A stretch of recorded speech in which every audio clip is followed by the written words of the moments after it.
Hi everyone, I'm Lauren, your sewing buddy. Today's content is suggested by Ellen Hubenthal, who wanted to hear about the Moulin Rouge dress that I'm making. This channel's main focus is to give you something to listen to while you're doing your own creative activities, such as sewing, writing, sculpting, painting, even cleaning your house, whatever it is that you like to do while you have someone to talk at you. So I just tried this bodice on for the first time today after 3 mock-ups, and I still have fit issues. So we're gonna go into those a little bit. The dress, let me insert a photo of that here. Majestic, perfectly fitted, glorious. So as you can see, this is not as perfectly fitted as the photo. The back comes up a little bit too high, and I'm sorry if my hair just hit the microphone. The back comes up a little bit too high, and I'm sorry if my hair just hit the microphone. The front, I don't know what happened here, but this obviously needs to come out and around to create an armhole so that the sleeves attach properly. Now, given that there is a bolero over the dress itself, I could just put in a little panel right there and then attach the sleeves to that. That might be what I do, depending on how lazy I'm feeling. I don't have the buttons attached yet, obviously, and you're looking at the lining side. So the actual taffeta fabric is inside of here. I put it on inside out so that I could pin and make adjustments easily. I also, like this, it was a hot mess right here, so I have folded that over and pinned it as well. I do have my proper foundations on underneath. I have my combinations and my corset. I'll just repin that later. But yeah, so the skirt part as well, it's kind of difficult to see here, but the lineup on the very front where the button should be doesn't meet up. It starts flaring too early, so that's another thing I'm going to have to adjust. Also, I want it to stay fitted a little bit lower, so that would mean taking in a little bit there as well. But from here to here, I'm thrilled.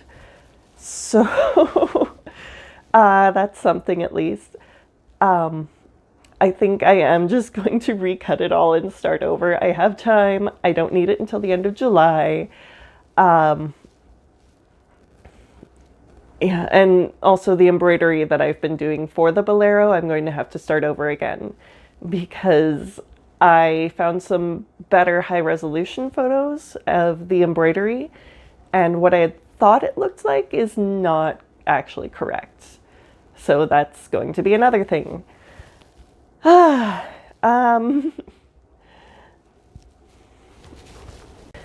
do want to thank Ellen though, because if she hadn't suggested that I do a video about the dress, I wouldn't have tried it on yet. I would still be fell stitching the seams, as you can see I kind of started to do here. So I only got this one done, so I'm not ready to burn the house down. But I'm sure we've all been there. Just lesson learned, always try on as you go. Obviously it still needs the high collar that she has, and it needs the very fitted sleeves. I have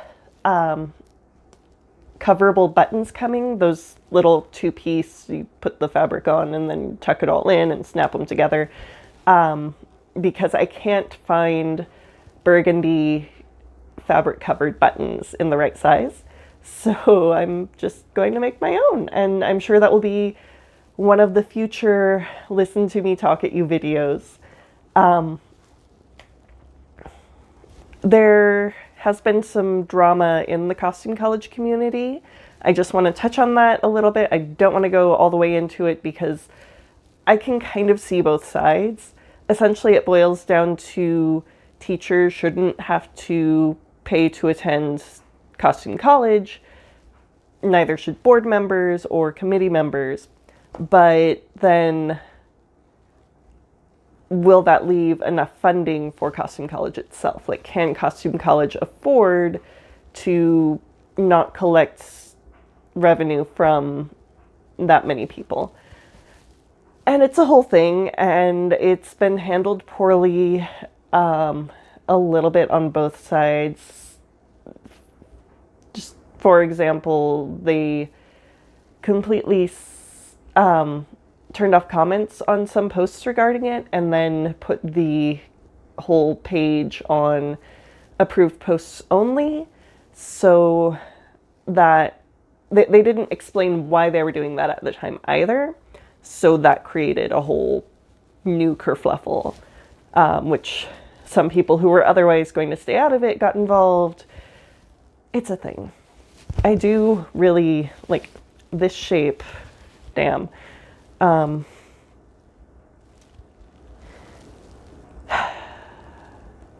Holidays are over now, so that's good. New Year's Eve, I actually did a whole like half an hour long interview with my friend Christina about her cooking and drawing and everything, and it was hilarious. And we realized afterwards that the camera that we tried using only got about a minute of that, so we're gonna be trying to recreate that tomorrow night. So look forward to that next week.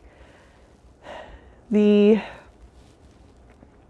other Moulin Rouge project I'm doing for Costume College is the gray walking dress, which is, I'm gonna insert another photo of it here. But of course, the only good one I can find is of her sitting down. It's the other dress from that movie that, since that movie came out, I've been like, oh my god, I need to make this dress. So this was the first one, and yeah, I need to start over on this. And that kills me. But I know I have enough fabric because I always overorder my fabric. And this one doesn't have the pleats in the back like Edwardian dresses, so the skirt's not going to take up quite as much fabric. The actual fabric, though, does have this embroidery which runs parallel to the cut edge, so perpendicular to the selvage. So the skirt itself would need... The selvage is going to be along the bottom edge of the skirt. So that might be tricky. But it is 60 wide or 54 or somewhere in that range, so I can make it work. I can make anything work. I was raised on Tin Gun Project Runway.